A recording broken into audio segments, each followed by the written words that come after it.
हरिओम आणि नमस्कार मित्रांनो, मी महाजन गुरुजी पुन्हा एकदा आपल्या सर्वांचं या डिजिटल प्लॅटफॉर्मवरती स्वागत करतो। मित्रांनो, आज आपण ज्या विषयावर बोलणार आहोत तो अत्यंत महत्त्वाचा विषय आहे। आषाढी एकादशी, कार्तिकी एकादशी या दोन्ही एकादशी संपूर्ण महाराष्ट्राला अत्यंत उत्तम पद्धतीने माहिती आहेत, परंतु हीच एकादशी प्रत्येक 15 दिवसांनी एकदा येत असते आणि या संपूर्ण महाराष्ट्रामध्ये वैष्णव धर्म ज्या पद्धतीने पाळला जातो, उत्सव साजरा केला जातो, त्यामध्ये या एकादशीचं व्रत करणारे अनेक मंडळी आहेत। प्रत्येक 15 दिवसांनी ही तिथी येत असते। शुक्ल प्रतिपदेपासून 11वा दिवस हा एकादशी म्हटला जातो आणि कृष्ण प्रतिपदेपासून 11वा दिवस हा एकादशी म्हटला जातो। ही एकादशी कोणी करावी? ही एकादशीचा उपवास कसा करावा? एकादशी अनेकदा 2 येतात, मग अशा वेळी काय करावं? एकादशीचं व्रत करत असताना कुठले नियम पाळावेत? उपवासाच्या बाबतीत काही नियम आहेत का? तसंच ही एकादशी जर जमत नसेल तर त्याचं उद्यापन कशा पद्धतीने करावं? या एकादशीचं आयुर्वेदिक महात्म्य काय आहे? यामागे काही वैज्ञानिक भाग आपल्या ऋषीमुनींना आविर्भावित होता का? या सगळ्या गोष्टीचं क्रमशः विश्लेषण आता आपण करणार आहोत। तर माझी नेहमीप्रमाणे आपणाला विनंती आहे की हा व्हिडिओ आपण शेवटपर्यंत नक्की पहा। मित्रांनो, एकादशीला हरिवासर असंही म्हटलं जातं। हरी अर्थात विष्णूला प्रिय असणारी ही एकादशी आहे। परंतु आपल्या धर्मशास्त्रामध्ये, अध्यात्मशास्त्रामध्ये 11 नंबरचा जो आकडा आहे किंवा अंक आहे, हा अंक शिवाच्या संबंधित असल्याचं आपल्याला दिसतं। एकादश रुद्र आपल्याला माहिती आहेत। 11वा अध्याय हा शिवासाठी पठण केला जातो। विशेष करून शिवलीलामृताचा 11वा अध्याय हा शिवासाठी अत्यंत उत्तम आहे। मग अशा वेळी एकादशी ही 11वी तिथी विष्णूसाठी कशी सांगितली आहे? यामागे काय गोष्ट आहे हे सर्वप्रथम आपल्याला माहिती करून घ्यायला पाहिजे। आपल्या शरीरामध्ये 5 ज्ञानेंद्रिय आहेत आणि 5 कर्मेंद्रिय आहेत। ही 10 आणि त्याच्या समवेत 11वं मन या 5 ज्ञानेंद्रियावरती, 5 कर्मेंद्रियावरती आणि 11व्या मनावरती ज्या गोष्टीचा प्रभाव आहे तो पालन करता महाविष्णू आहे। म्हणूनच या विष्णूच्या प्रीत्यर्थ, भगवान नारायणाच्या प्रीत्यर्थ आपण एकादशी हे व्रत करत असतो। एकादशी हा उपवास करत असतो। या एकादशीला काय करावं?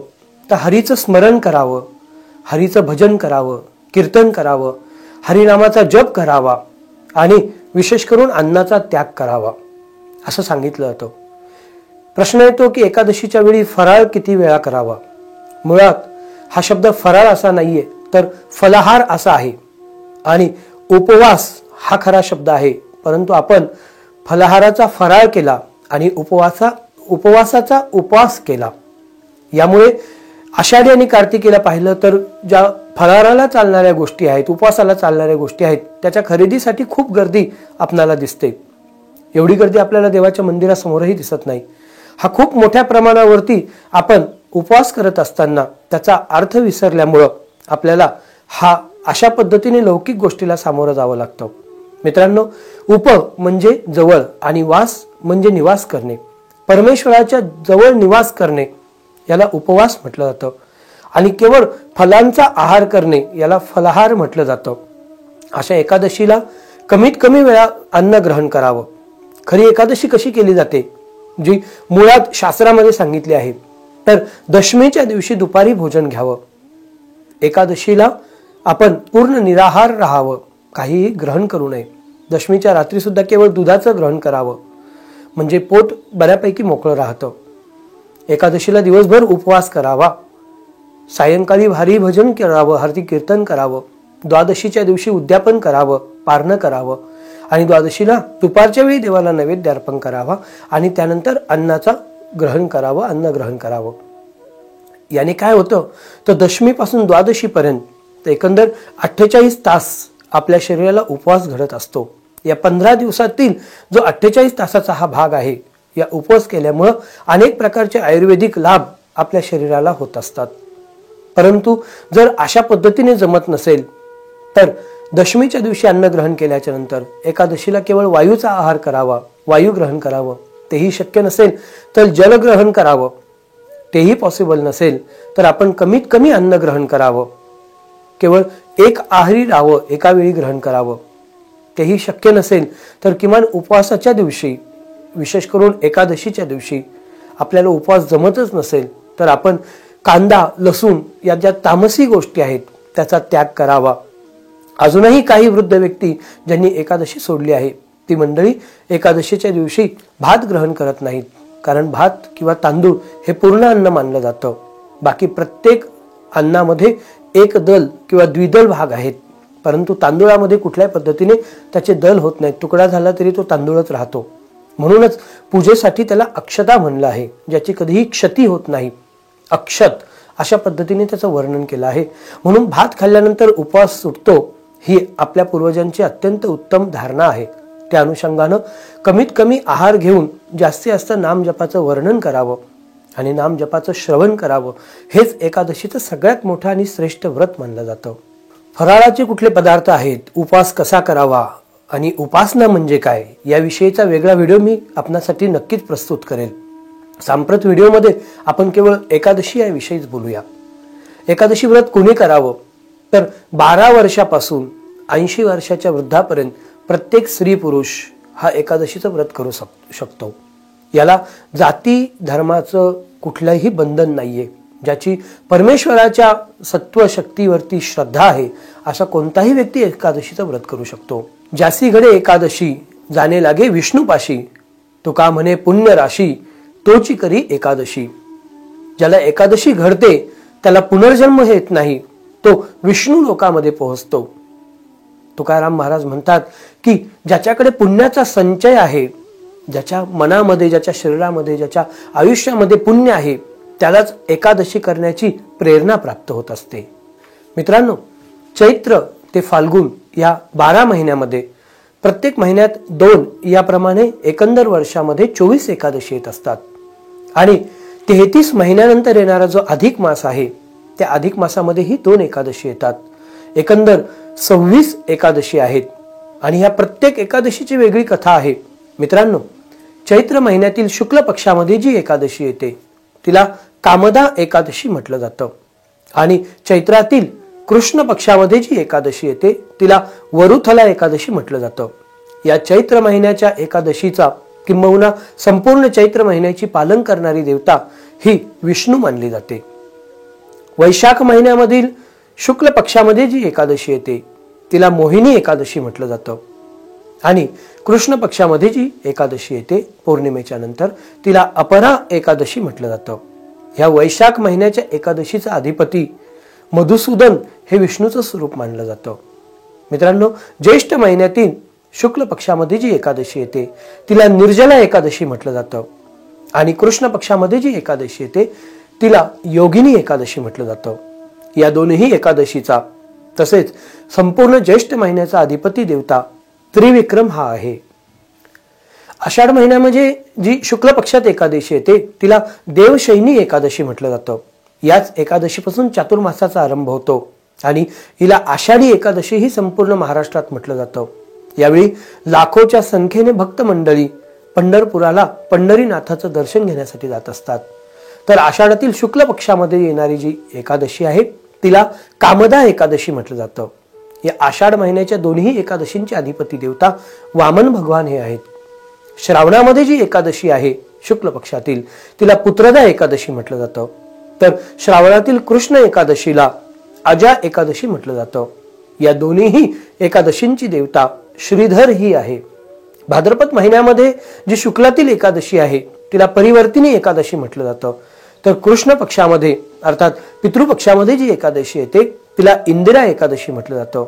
आणि या संपूर्ण भाद्रपद महिन्याची अधिपती देवता ऋषिकेश भगवान हे आहेत. मित्रांनो, अश्विन महिन्याचा आता आपण जाणून घेऊया. अश्विनातील शुक्ल पक्षामध्ये नवरात्रीमध्ये जी एकादशी येते तिला पाशांकुशा एकादशी म्हटलं जातं आणि कृष्ण पक्षामध्ये जी एकादशी येते तिला रमा एकादशी म्हटलं जातं. या संपूर्ण अश्विन महिन्याचे अधिपती देवता श्रीधर भगवान हे आहेत. कार्तिक महिन्यामध्ये प्रबोधिनी एकादशी आहे शुक्ल पक्षामध्ये. यावेळी चातुर्मासाची समाप्ती होते, चातुर्मास संपन्न होतो आणि देव झोपेतून जागे झाले आहेत असं म्हटलं जातं. क्षीरसागरी किंवा पाताळ लोकामध्ये निद्रा घेणारे भगवान महाविष्णू या प्रबोधिनी एकादशीपासून कार्यरत होतात. आणि चातुर्मासाची समाप्ती होते. याच एकादशीपासून पुढील कार्तिक पौर्णिमेपर्यंत तुळशी लग्नाचा किंवा तुळशी विवाहाचा योगही असतो. या संपूर्ण कार्तिक महिन्याची जी देवता आहे ती श्रीधर ही देवता आहे. आणि मित्रांनो, कार्तिक महिन्यातील शुक्ल पक्षातली प्रबोधिनी एकादशी आहे, तर कार्तिक महिन्यातील कृष्ण पक्षामध्ये जी एकादशी आहे तिला उत्पत्ती एकादशी म्हटलं जातं. मित्रांनो, मार्गशीर्ष महिन्यातील जी शुक्ल पक्षात एकादशी येते तिला मोक्षदा एकादशी म्हटलं जातं आणि कृष्ण पक्षामध्ये जी एकादशी येते तिला सफला एकादशी म्हटलं जातं. तर मार्गशीर्ष महिन्याचे अधिपती देवता केशव भगवान हे आहेत. पौष महिन्यामध्ये शुक्ल पक्षात पुत्रदा एकादशी आहे आणि उत्तर पक्षामध्ये किंवा कृष्ण पक्षामध्ये षटतिला एकादशी आहे आणि नारायण भगवान हे पौष महिन्याचे अधिपती देवता म्हटले जातात. मित्रांनो, माघ मासामध्ये शुक्ल पक्षात जया एकादशी येते आणि कृष्ण पक्षामध्ये विजया एकादशी येते. तर भगवंताचं माधव स्वरूप हे या माघ महिन्याचा अधिपती देवता म्हटली जाते.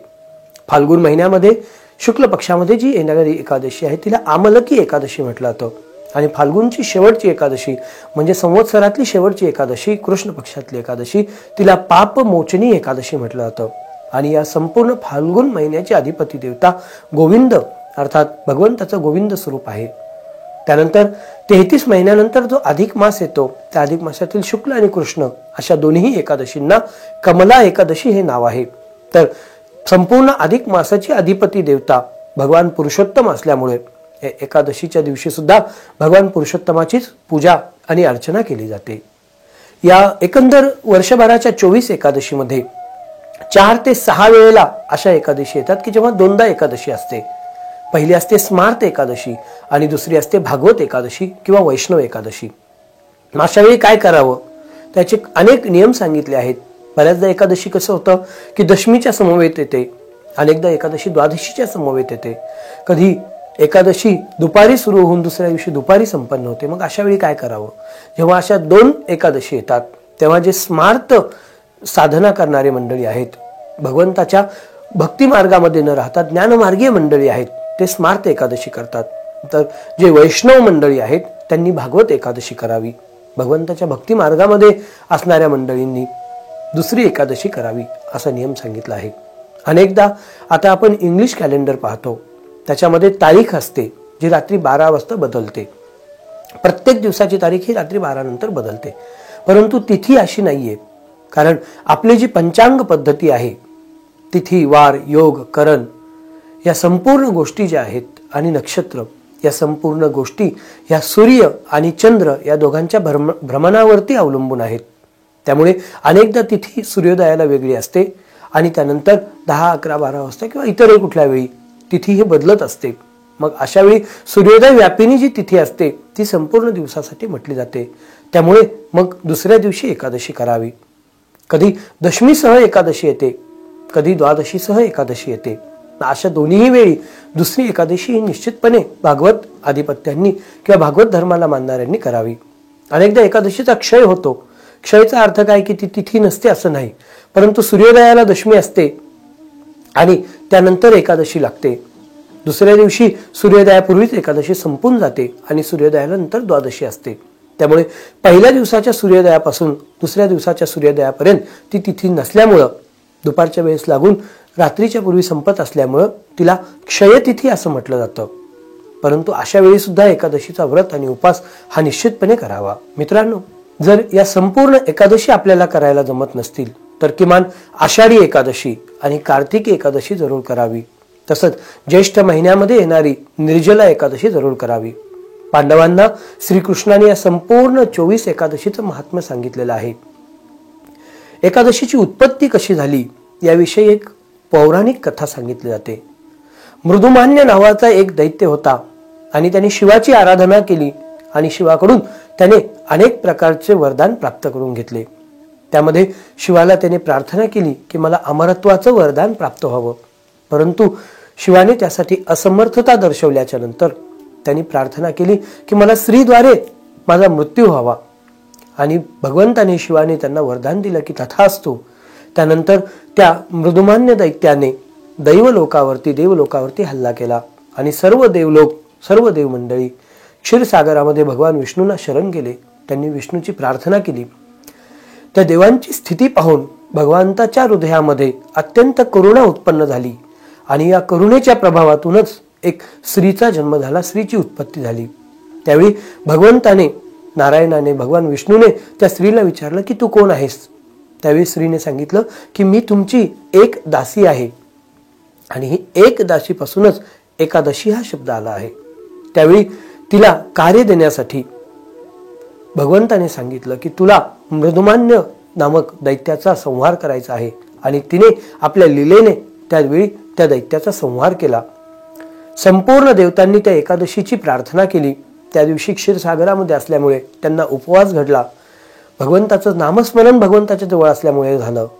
त्याचा परिणाम म्हणून या एकादशीचं महात्म्य भगवंताने त्या समस्त दैव लोकांना विशद करून सांगितलं, वर्णन करून सांगितलं. आणि मित्रांनो, तेव्हापासून एकादशी ही तिथी विष्णूसाठी रूढ झाली आहे. मित्रांनो, जे जे वैष्णव मंडळी आहेत ते प्रत्येकाने एकादशीचा उपवास हा जरूर करावा. या एकादशीचं आयुर्वेदिक महत्व काय आहे आणि वैज्ञानिक महत्व काय आहे हे आता आपण जाणूया.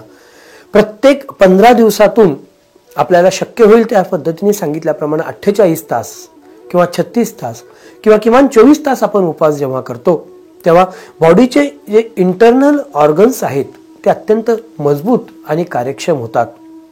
आपले DNA स्ट्रॉंग होतात आणि ज्या बॉडीतले डेड सेल्स आहेत त्याचं आयुष्यच 15 दिवसाचं जास्तीत जास्त मानलं जातं.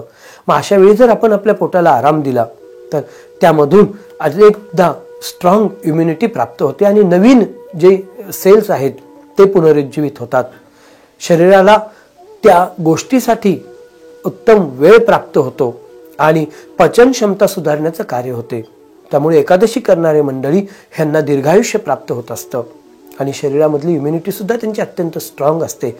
हे सुद्धा वैज्ञानिक दृष्ट्या आता अनेकांनी सिद्ध करून दाखवलेलं आहे. शरीराला डिटॉक्स मिळावं या उद्देशाने सुद्धा फॉरेनर मंडळी, पाश्चिमात्य जगातील मंडळी सुद्धा 15 दिवसातून एकदा उपवास करायचं सांगत असतात. या एकादशीचं ज्योतिषशास्त्रीय महत्व काय आहे तर चंद्र आणि सूर्य यांना या संपूर्ण जगताचे नेत्र म्हटले आहेत. तसंच ज्योतिषशास्त्राचे सुद्धा नेत्र म्हटले आहेत. जी शुक्ल एकादशी असते त्या प्रत्येक एकादशीला चंद्र आणि सूर्य यांची जी स्थिती असते ती 120 अंशाची किंवा 150 अंशाच्या कोणाची असते. याच स्थितीला ज्योतिषशास्त्रामध्ये नवपंचम योग असं म्हटलं जातं. आणि त्या उद्देशाने सूर्याच्या आणि चंद्राच्या दोघांच्याही बाजूने मिळणारी जी किरण असतात ती अत्यंत उपयुक्त फळ या क्षणाच्या वेळी, या तिथीच्या वेळी या संपूर्ण पृथ्वीवरती प्राडत असतात. त्यामुळे या एकादशीचा उपवास करावा. तर कृष्ण पक्षामध्ये त्यांचं अंतर कसं असतं तर 90 अंशाचा कोन दोघांचा असतो. त्याला त्रिदशम योग असं म्हटलं आहे. प्रत्येक तिसऱ्या राशीपासून सूर्य आणि चंद्र यांचं अंतर असतं. त्यामुळे निश्चितपणे कृष्ण पक्षातील आणि शुक्ल पक्षातील एकादशी ही भगवत भक्तांनी जरूर करायला हवी. मित्रांनो, एकादशीच्या दिवशी जसं मी सांगितलं की पूर्वीची मंडळी भात खात नव्हती, कारण भात किंवा तांदूळ हे पूर्ण अन्न मानलं आहे. त्याच पद्धतीने एकादशीच्या दिवशी अन्नदान सुद्धा करू नये. त्यामुळे फार पूर्वीच्या काळामध्ये एकादशीच्या दिवशी विवाहाचे विधी किंवा विवाहाचे मुहूर्त पंचांगामध्ये सुद्धा देत नसत. याविषयीची एक सुंदर कथा नामदेव महाराजांच्या बाबतीमध्ये आहे. एकदा नामदेवांना एकादशीचा उपवास होता आणि त्यावेळी विठ्ठल भगवान एका विप्र रूपामध्ये आले आणि वृद्ध ब्राह्मणाच्या रूपामध्ये येऊन त्यांनी नामदेव महाराजांच्या गृहामध्ये प्रवेश केला आणि त्यांना सांगितलं की मला अत्यंत भूक लागली आहे, मला चांगल्या पद्धतीचं अन्न ग्रहण करण्यासाठी दे. नामदेव महाराजांनी सांगितलं आपल्यासाठी फळं आहेत, आपल्यासाठी दूध आहे, दही आहे, त्याचं आपण सेवन करावं. आज उपवास असल्यामुळे मी अन्न बनवलं नाहीये आणि अन्न मी दानही करू शकत नाही. परंतु ते वृद्ध व्यक्ती त्यांच्या मागे लागले की मला शारीरिकदृष्ट्या दूध हे अपचन होतं आणि आंबट असल्यामुळे दही खाऊ शकत नाही, फळं चावत नाहीयेत, त्यामुळे मला भात दे आणि तू कढी दे. परंतु नामदेवाने ते मान्य केलं नाही आणि त्याच वेळी चक्कर येऊन तो ब्राह्मणाच्या रूपातील भगवंत खाली पडले आणि त्यांनी आपला देह त्याग केला. नामदेवावरती आकृष्ट होणारे आणि नामदेवांना विरोध करणारी जी मंडळी आहे ती या क्षणाची वाट पाहत होती. त्यांनी सांगितलं की एकादशीच्या दिवशी हे नामदेवराया, तुम्हाला भगवंताच्या अवकृपेमुळे ब्रह्महत्येचं पातक लागलं आहे. नामदेवाच्याही लक्षात आलं की आपल्या हातून खरोखर ब्रह्महत्या आपल्या दारामध्ये घडली आहे. त्यामुळे नामदेवाने त्याचं प्रायश्चित्त घेण्याचा प्रयत्न केला. त्या ब्राह्मणाला आपल्या जवळ घेऊन, आपल्या मांडीमध्ये घेऊन त्यांनी चिता पेटून त्यामध्ये उडी मारण्याचा प्रयत्न केला. परंतु भगवंत त्यावेळी त्या क्षणाला जागृत झाले आणि नामदेव महाराजांना घट्ट मिठी मारली आणि अत्यंत आनंदित झाले की तुम्ही स्वतः केलेला जो व्रताचं पालन आहे आणि स्वतः लावलेला जो नियम आहे अन्नदान न करण्याचा, त्याविषयी तुम्ही अत्यंत सिद्ध आहात. आणि त्यानंतर समस्त जनांना नामदेवाचं महात्म्य प्राप्त झालं, नामदेवाचं महात्म्य कळलं. मित्रांनो, एकादशीच्या दिवशी अन्नदान न करण्याची एवढी सुंदर कथा आपल्या भागवत धर्मामध्ये आणि अनेक शास्त्रामध्ये सांगितलेली आहे. काही वेळेला आपल्या घरामध्ये कुणी मृत झाले असेल आणि एकादशीला झाले असेल तर अशा वेळी श्राद्ध केलं जातं. मग एकादशीच्या दिवशी श्राद्ध करावं का? तर निश्चितपणे एकादशीच्या दिवशी आपण श्राद्ध करू शकता. एकादशीच्या दिवशी उपवास करावा आणि जे श्राद्धाचं अन्न आहे, ज्याला आपण शेष असं म्हणतो, ते अन्न आपल्या पितृंच्या प्रित्यर्थ यथाशक्ती दान करावं. मात्र आपण स्वतः ग्रहण करू नये, त्याचा सुगंध घ्यावा आणि केळीच्या पानात ठेवलेलं ते अन्न, तो नैवेद्य भगवंताच्या कृपेने गायीला खाऊ घालावा. आणि द्वादशीच्या दिवशी ज्यावेळी आपण एकादशीचं पारणं कराल त्यावेळी प्रथमतः जे आपल्या पूर्वजांच्या प्रित्यर्थ, पितृच्या प्रित्यर्थ श्राद्धामध्ये जे बनवलेलं अन्न आहे त्यातील काही भाग आपण ग्रहण करावा आणि त्यानंतर ते श्राद्ध संपन्न करावं. आता शरीर प्रकृतीमुळे जर आपल्याला एकादशी करणं शक्य नसेल, वयाच्या कारणामुळे असेल किंवा इतर कुठल्याही कारणामुळे असेल, तर अशा वेळी एकादशीचं उद्यापन करावं. एकादशी अशी मध्येच सोडून देऊ नये. उद्यापन करण्यासाठी विविध मार्ग आहेत, परंतु सर्वश्रेष्ठ जे सांगितले आहे त्यावेळी सर्वतोभद्र मंडलाची स्थापना करावी. लक्ष्मीनारायणाचं यथाशक्ती षोडशोपचार पूजन असेल, पंचोपचार पूजन असेल ते करावं. नारायणाच्या आणि लक्ष्मीच्या प्रित्यर्थ हवन करावं. 26 जोडपे, कारण एकंदर एकादशीचं महात्म्य 26 आहे, त्यामुळे 26 जोडप्यांचं पूजन करावं, त्यांचा मान सन्मान करावा आणि प्रत्येकाला एक एक कलश दान करावा. अशा पद्धतीने आपण एकादशीचं उद्यापन निश्चितपणे करू शकता. आषाढी आणि कार्तिकी या दोन्ही एकादशी समस्त जनांनी सांगितल्या आहेत. पुराणातील कथामध्ये विशेष करून विष्णू पुराण आहे, पद्म पुराण आहे, गरुड पुराण आहे, अशा अनेक ठिकाणी या एकादशीचं महात्म्य वर्णन केलं आहे. त्यामागे आयुर्वेदिक महत्त्वही आज आपल्याला समजलं आहे. तर मित्रांनो, अशा पद्धतीने जशी शक्य होईल तशी आपण एकादशीची उपासना करावी. दशमीपासून द्वादशीपर्यंत जर शक्य असेल तर जरूर उपवास करावा. जे शारीरिकदृष्ट्या, आध्यात्मिकदृष्ट्या, मानसिकदृष्ट्या आपल्यासाठी अत्यंत उपयोगाचं ठरेल. हा भगवंत महाविष्णू, हा पंढरीनाथ आपल्यावरती कृपा करो, या एका कामनेसह मी महाजन गुरुजी आता आपली आज्ञा घेतो. हरिओम आणि नमस्कार.